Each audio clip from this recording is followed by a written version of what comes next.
What do you mean by reading comprehension and summary? To start with, you may wish to notice that this lecture consists of two independent but related parts, that is reading comprehension and summary.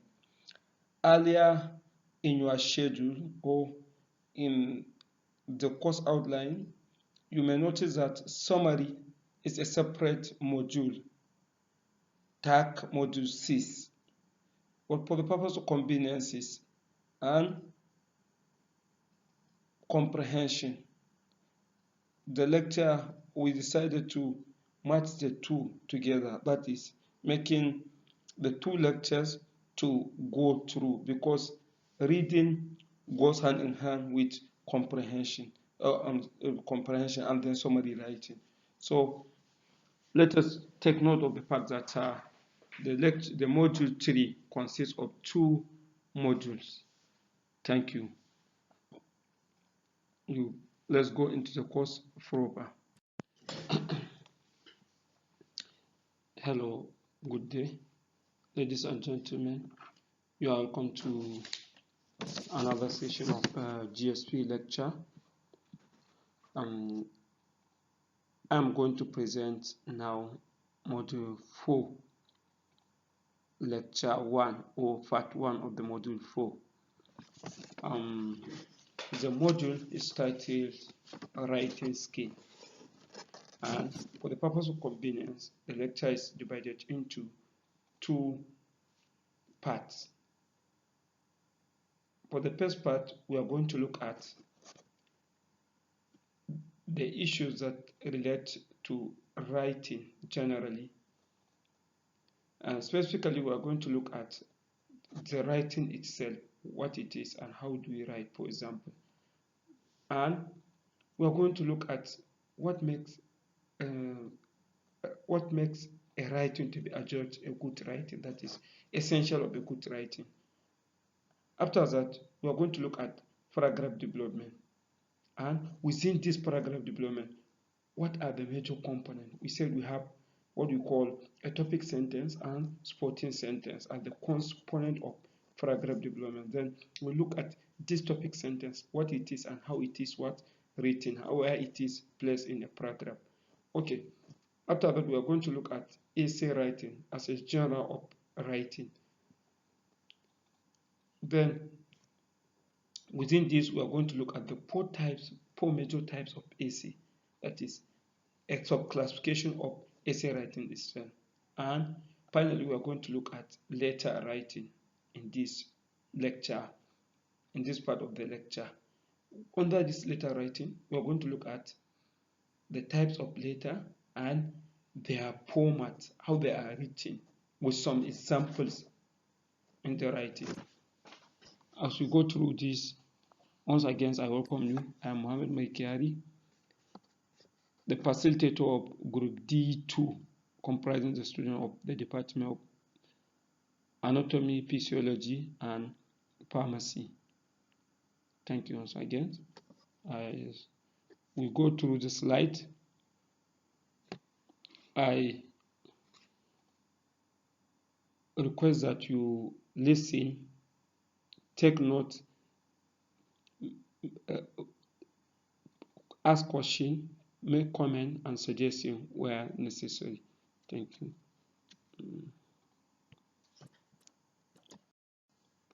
Okay, as an introduction, we said the ability to write well is one of the most highly prized skills.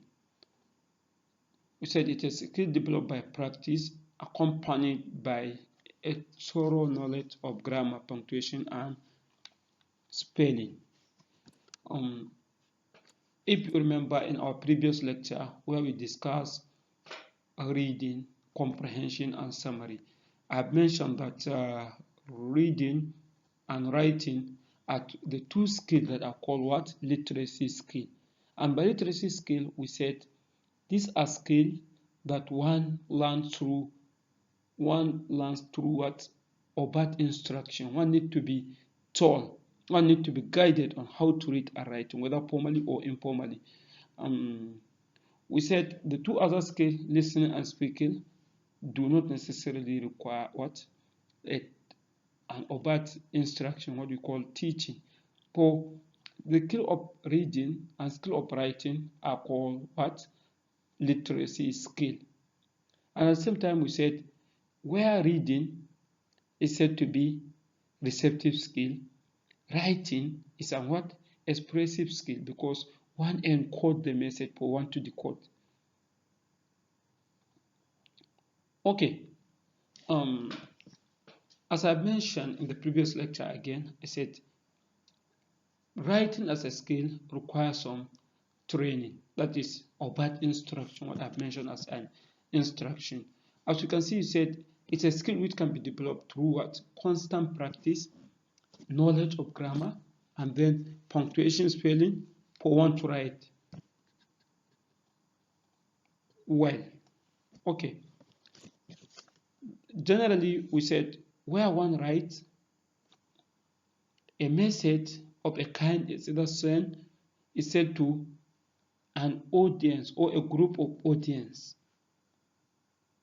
which may be the speaker and the writer and the reader, or maybe a writer to numerous readers, for example. Okay. Then, what this writing is, we say it's a type of accepted orderly written communication. It is used through what? Using what? Graphic representation of thoughts. That is, we represent our thoughts and ideas using what? Graphic symbol, which are what? Accepted and shared. That is arbitral sharing between what? The user of this particular language. We say it uses words, that is, it translates sound into readable codes or symbols, which are known as alphabet. In writing, alphabets are combined into words and then words into press, which are then developed into clauses or sentences. The sentences are subsequently collated into paragraph or into essay, chapter, books, and what have you. Writing must aim at conveying the inner thought of the writer. As I've mentioned earlier, we encode our thought into graphic or into symbolic representation, what we call letters or alphabet, and this will represent what? Writer must aim at conveying the inner of writer to the reader in a simplest and most understandable language in a cogent manner, so that the reader will not misinterpret the thought of the writer. Okay, what makes a good writing? How do we judge writing? How do we judge writing to be good or poor? We said for writing to be good, there are some tips, some requirements that it needs to what fulfill. We said these are called the essential of good writing. What a good writing must contain or should contain. And one, we said writing must satisfy the purpose of writer and the reader. That is, because where there's no satisfaction on one side, then there's a likelihood of breaking communication. So a writer always tries to encode his thought in the best possible way, in the way that the reader can easily see and decipher. Okay.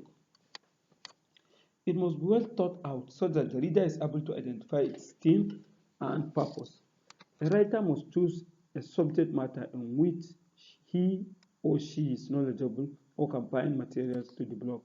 This is where writing involves doing some tasks. A writer should choose a subject matter which has a good knowledge of,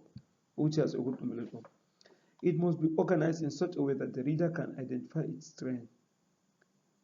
And then it must be coherent. All parts must live together, as well as show a particular direction of thoughts. The writer must then use appropriate connective words to make such sequence clear.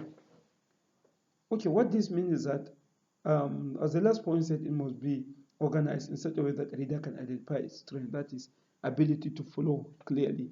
Then we said it must be coherent. That's what is called cohesion and coherence in writing. By cohesion, we mean the use of relevant connective markers. That is, there are what we call words like conjunction, comma, and what have you. All the things that serve as signposts in writing are called what? Connectors or connective markers. Then we said there is this coherent. It must be what? Thoughtful. It must seem as what? There must be a logical arrangement of things in a way that a reader will have a kind of what? Will connect the ideas together. Then we said the word choosing must be sufficiently comprehensible for the reader to understand the content of the writing. Okay, this is also an important point, because there's no point in writing what will not be comprehensible to reader or to the audience. Okay, again, it says the grammatical structure must be correct. That is, use of concord, spelling of words, and correct punctuations. That is, there should be a good use of concord. That is, subject and noun agreement, pronoun antecedent agreement, and what have you. Then the spelling should be what? Legible and acceptable. And then again, there must be a correct use of punctuation markers. Writing must be legible. That is, where it is handwritten, it should be what? Readable. That is, it must be recognizable by the audience. It must be put in right channel. That is, one need to follow a format, an acceptable format, a writing. Where we write report format, we follow the format that is known. Where we use letter, there's a format of letter writing. Where we write minutes, there is a format for all this type of writing. Okay. And said it must be logical. The thought and idea must be sensible, and then it must be sequential.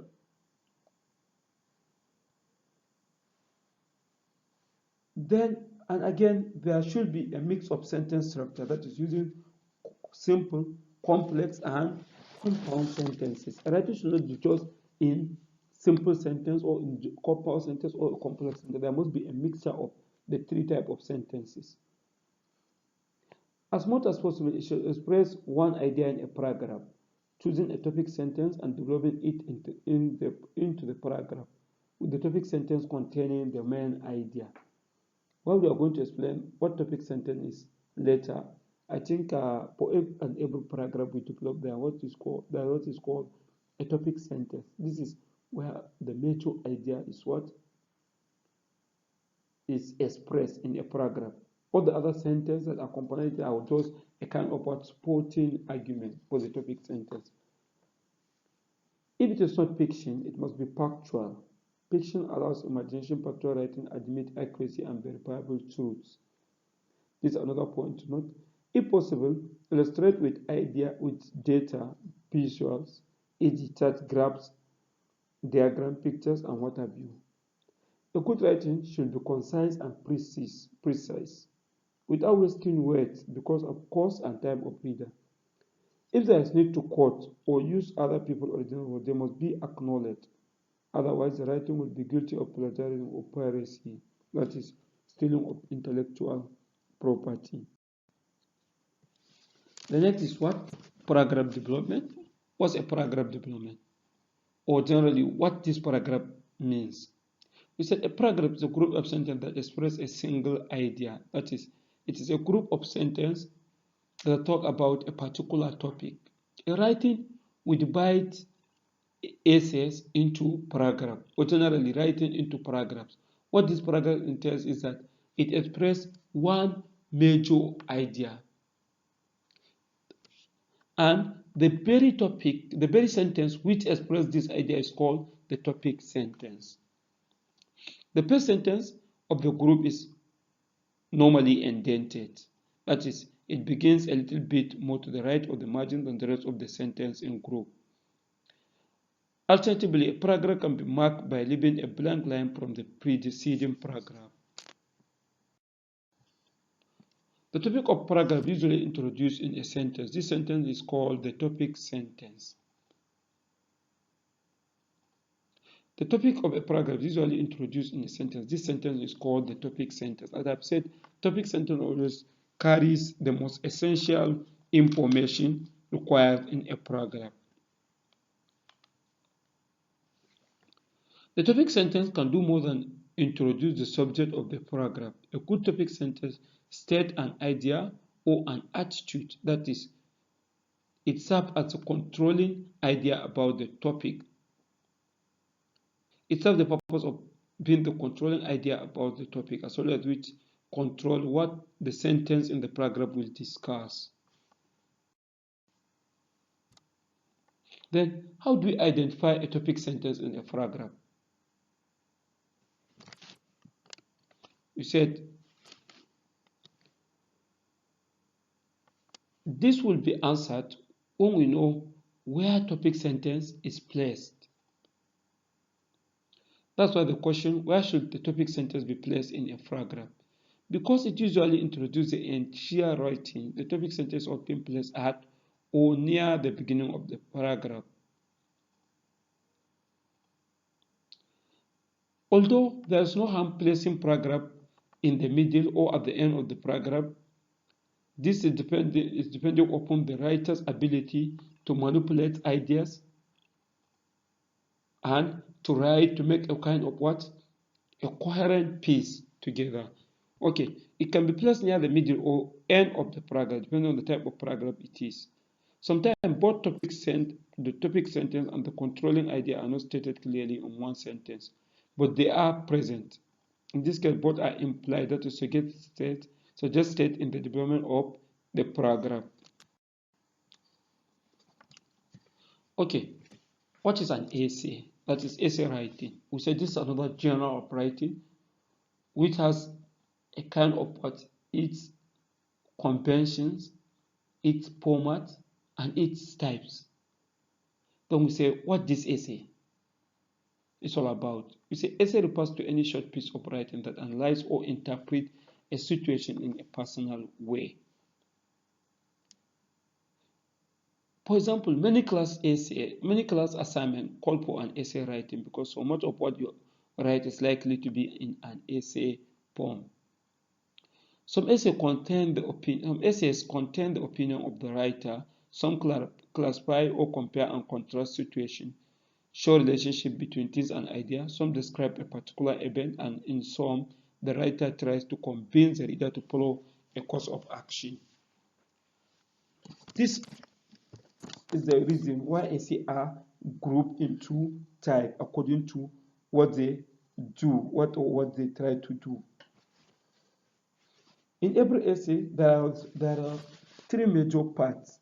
That is, the introductory part, the main body, and the conclusion.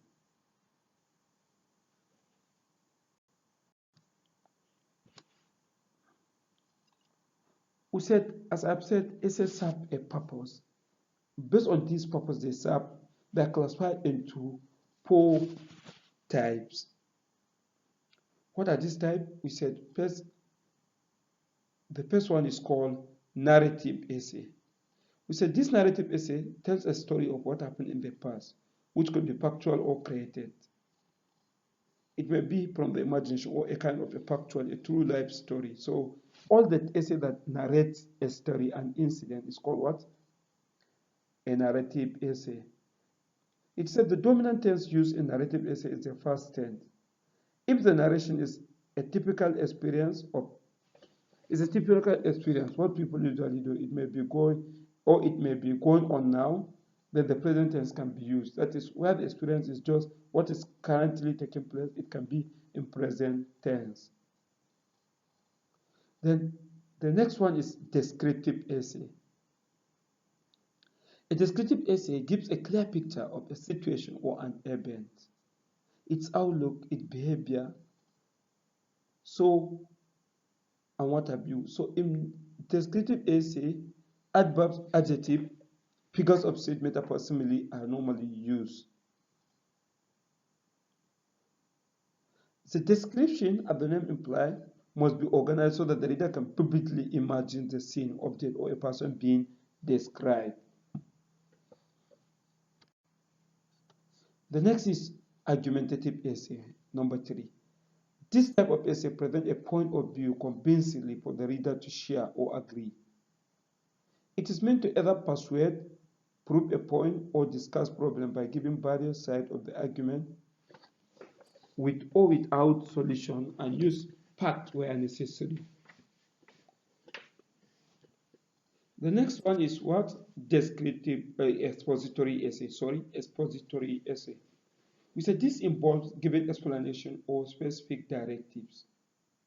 It is a kind of essay that enlightens the reader through analysis, comparison, and contrast, classification, and exemplification. The aim is instruct or inform. In expository essay, we try to expose our reader to things, or we try to guide them on how to do something. That's why it is called descriptive expository essay. Then, as I've said, the next other genre of writing is what? Letter writing. Okay, a letter, as we know, is a kind of what? A personal communication, normally between one person or a group of persons to another person or group of persons. We said, in spite of the relatively recent prevalence of email and text messages as alternative means of correspondence, letter writing still enjoys a pride of place in terms of utility and is widely used by many people and organizations to correspond or communicate with other people or organizations. Letters are very much important in organizational activities.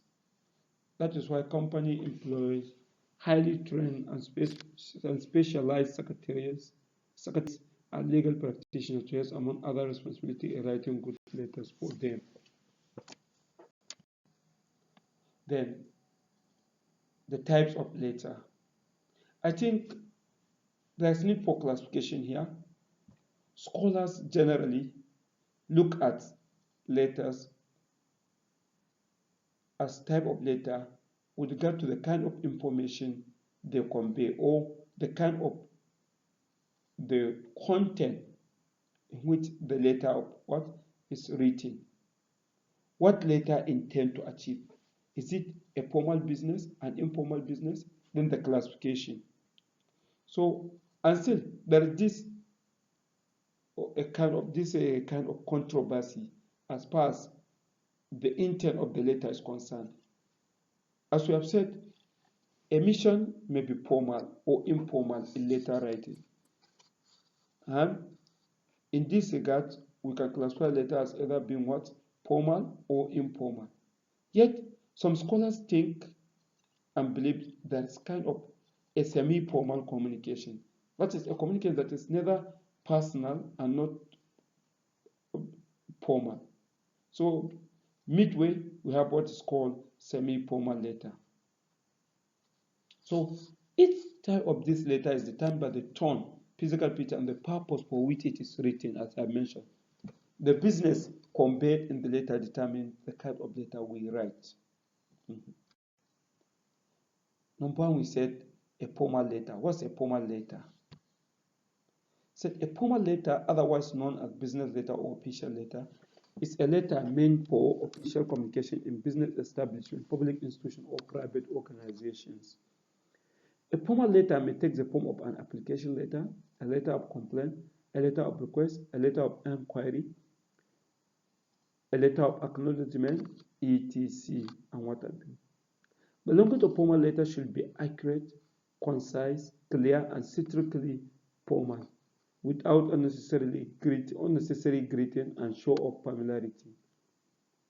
It is also advisable that a writer of formal letter should avoid such language usages as ambiguity, contractions, slang, cliches, idioms, proverb, wordiness, archaism, and abbreviation.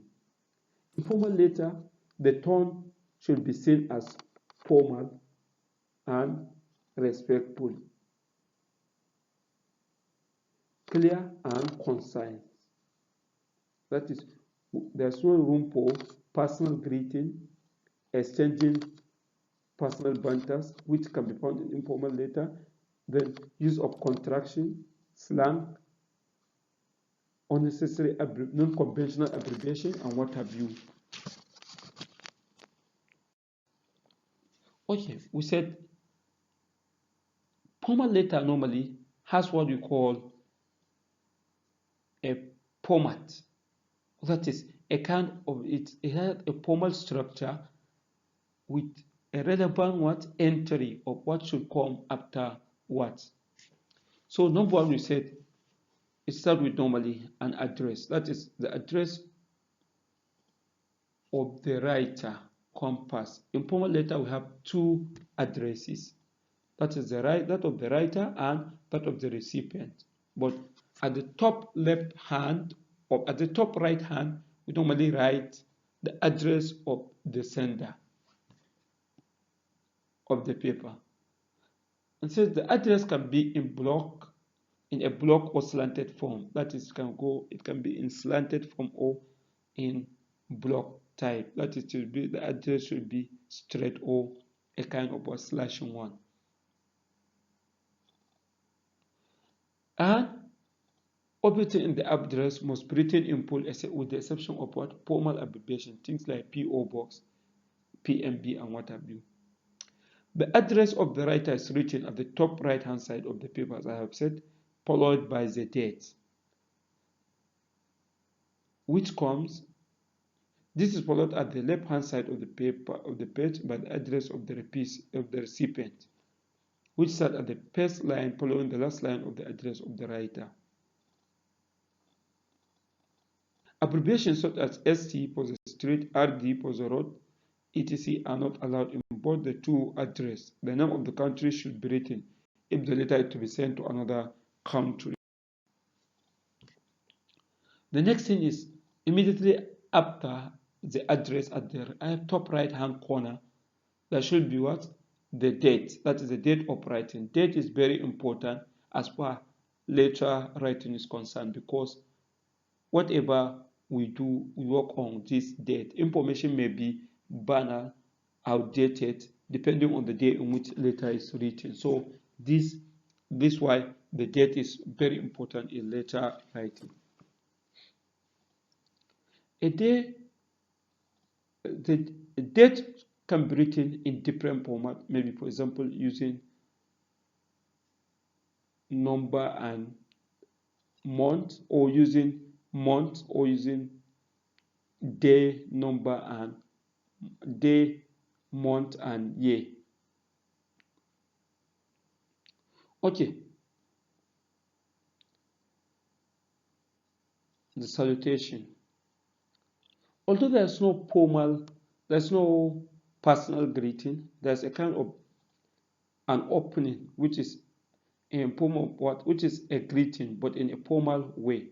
For example, dear sir, dear madam, and what have you. It is written at the left-hand side of the paper, immediately below the address of the recipient. The salutation is always followed by a comma. For example, dear sir, dear madam, and what have you. Here, abbreviations are allowed with titles such as Mr., Mrs., Miss, Doctor, etc. However, this abbreviation should be conventional abbreviation. That are what we call conventional abbreviation. That are abbreviations that are universal in outlook and what have you. However, one can decide to drop the full stop after each title. The title or heading of the letter. This is written below the salutation and shows the subject matter of the letter. Titles or heading can be written in either uppercase or lowercase. However, if written in lowercase, title must be underlined. That is to draw attention. What we are saying is that where titles serve as a kind of what? A summation or a kind of an expression of the purpose in which the letter is written. Where it is written, it should be written either in caps lock, that is in capital letters, or where it is written in small letters, that is in lower case, it should be underlined. This is to draw attention of the reader to it, so that you can easily tell why this letter is written. Then there's body of the letter.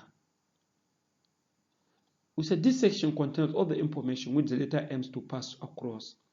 The section also contains introduction, middle, and the conclusion of the letter. Depending on the type of letter we write, there's always this body, that is the content, the major content of the letter, and it should have what we call an introduction. That is why the subject is introduced, the main discussion in the middle, and the conclusion, depending on what we write and how we write it. The introductory part gives background information on and the purpose of the letter. The middle part presents and develops the item of information the letter is intended for and a short paragraph. The concluding part says the desire, hope about what should happen next. This is done in order to avoid abrupt ending of the letter. Then complementary clause, or what we call subscription. This is written about 2 lines from the body of the letter. After writing the letter and that's the content of the letter, there are some ways in which we close a letter, that is by complementing the receiver of the letter. That is, one may write, for example, yours faithfully with Y in uppercase and F in lowercase. Other alternative way of closing is yours truly, best regard, sincerely yours.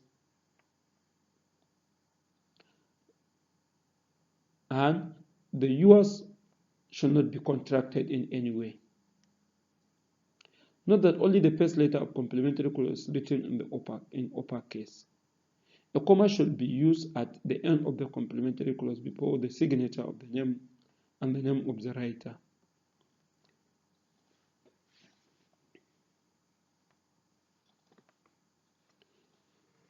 Then the next item is the signature and name of the writer. The signature of the writer should follow complementary clause or subscription, then his or her full name. A woman should identify her gender by indicating her marital status between MISS, Miss, if she is not married, and MRS, if she is married, or else MS, which applies to both married and unmarried women, where there is no need for. All these titles should be written in bracket after her full name. Or alternatively,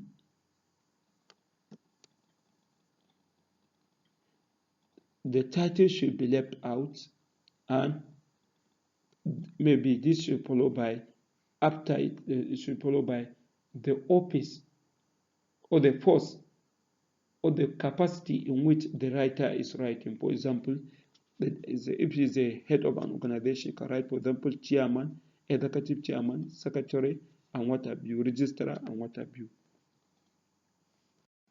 There is this salutation, yours faithfully, the signature, and the name of the student.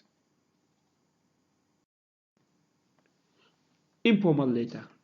Well, we said informal letter is a kind of letter written to family members, relatives, friends, and acquaintances. As such, it is otherwise known as friendly or personal letter. Informal letter can be written for a number of purposes, such as to congratulate someone on the birth of a new baby, to express sympathy, to open greetings, and what have you.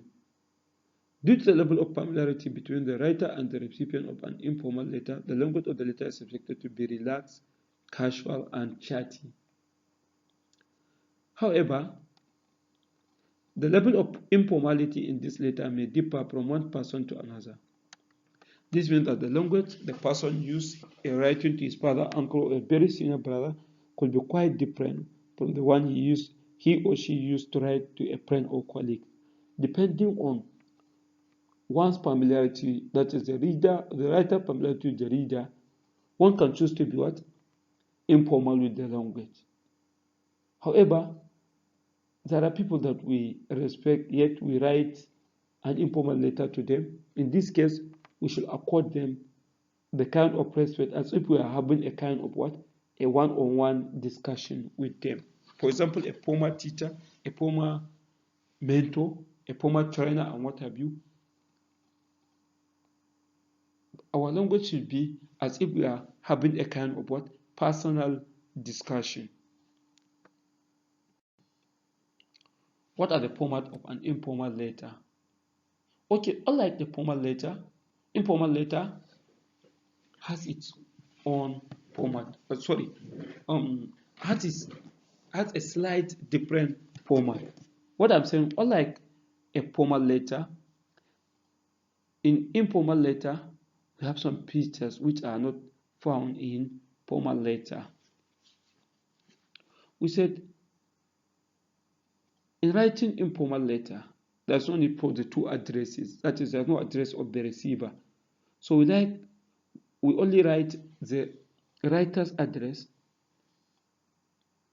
written at the top right hand side of the first page, followed by the date. Like informal letters, the address of informal letter can be in block or indented form. The writer may decide to punctuate the address and the date, or he or she may leave out the punctuation altogether. But one must be consistent. Then the date. The date should be written below the address. The salutation.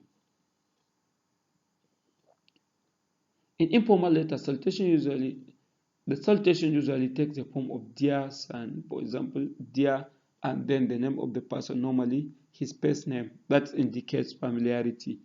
Or even where there's a kind of a formal relationship, for example, one can be dear, for example, teacher, dear sir, dear ma, dear daddy, and what have you, depending on the kind of relationship that one shares with the receiver of the letter.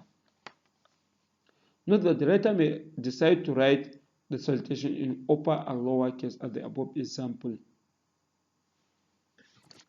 show, or as the example show, or he or she may capitalize only the first letter of the salutation, as in my dear brother or my dear teacher, sir. The salutation is always followed by a comma, as we have said. Then the body, this is where the writer explains the message he she wants to convey to the reader. The tone of the language of informal letter is very important. So the level of familiarity and closeness between two parties. In this kind of letter, a writer may share jokes or use idioms or slang, depending on who or she is talking to. The language of informal letter may be used in its contracted form, such as doesn't, or does not, you are, or you are, isn't, or is not, have, or I have. There may be greeting, extended greeting. For example, how are you? How about the family? How's your wife doing? And what have you? All these are allowed in informal letter. So one may begin an informal letter by asking about the person, health, the family, welfare, and what have you. This is a kind of informal familiarity. Then there's a complementary clause. For informal letter, the complementary clause or subscription may include any of these forms. Yours sincerely, yours affectionately, yours loving daughter, and what have you, or regards, for example. Then complementary clause should be followed by a comma and then the name of the writer below the complementary clause. As you can see, there's only for the signature in the in closing informal letter, and there's no address of the receiver whatsoever. Doubt. Okay. Then semi-formal letter. As I have said, there's still a controversy regarding whether semi-formal letter should be considered as a formal or an informal letter. If the purpose is what defines a letter that we write, then semi-formal letter is said to be a letter which address